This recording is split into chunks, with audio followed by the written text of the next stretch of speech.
It's time for another science and atoms and stuff. It's time for another one of those. Woo! Today's focus is on bees.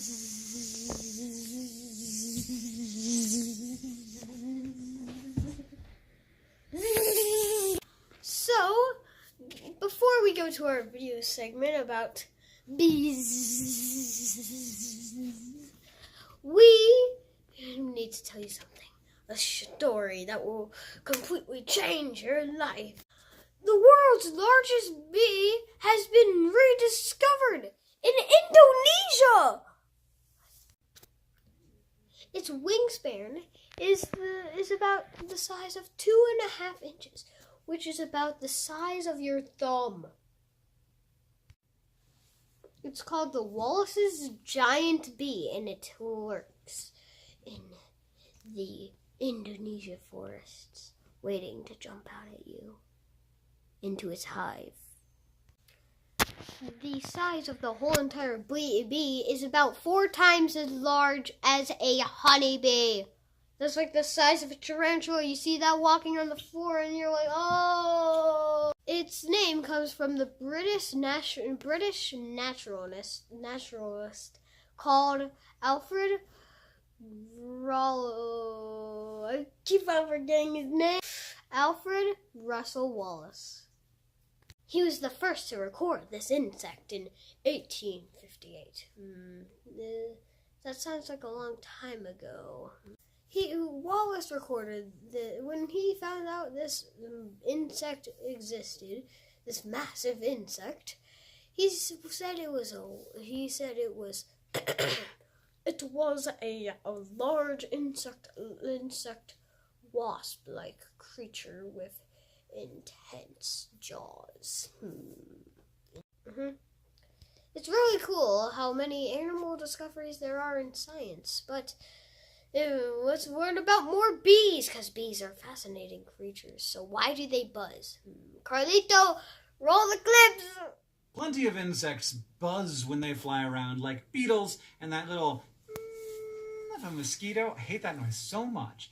But bees are kind of special. There are more than 20,000 species of bees, all of which buzz when they fly, and many of which also do it to communicate. But some bees buzz for a completely different reason that has nothing to do with communication or with flight.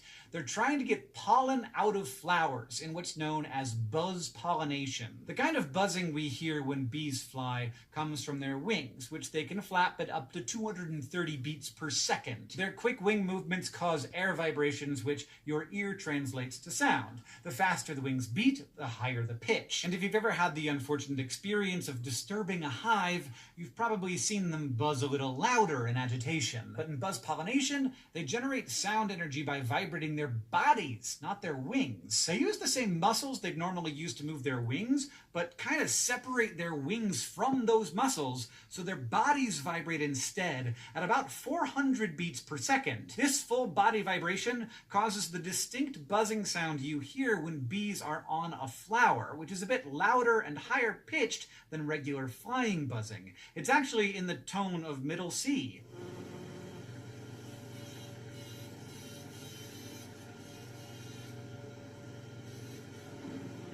That exact middle C buzzing is like a secret passcode that unlocks pollen trapped inside flowers. But bees don't need to do it for every kind of flower. Most flowers are like a buffet. Their pollen is on the outside of the anther, the male part of the flower, and just about anyone can come take it. But there are some flowers, like the ones on tomato and blueberry plants, that have poricidal anthers. These anthers lock the pollen inside of them with just a small pore for an opening. To get the pollen out, the bees wrap their legs around the flower, bite down on the anther for grip, and buzz. And when they vibrate at that super high speed, the pollen bounces up and down in the tube, and when it gains enough momentum, a bunch of it explodes out and lands on the bee. Only some bees can do this, like bumblebees and a few kinds of solitary bees. Honeybees can't. But for the record, you don't really need a bee if you want to get the pollen out. A tuning fork will do, or if you want to get more high-tech, you can get tools to vibrate the plant at the right frequency, which, yes,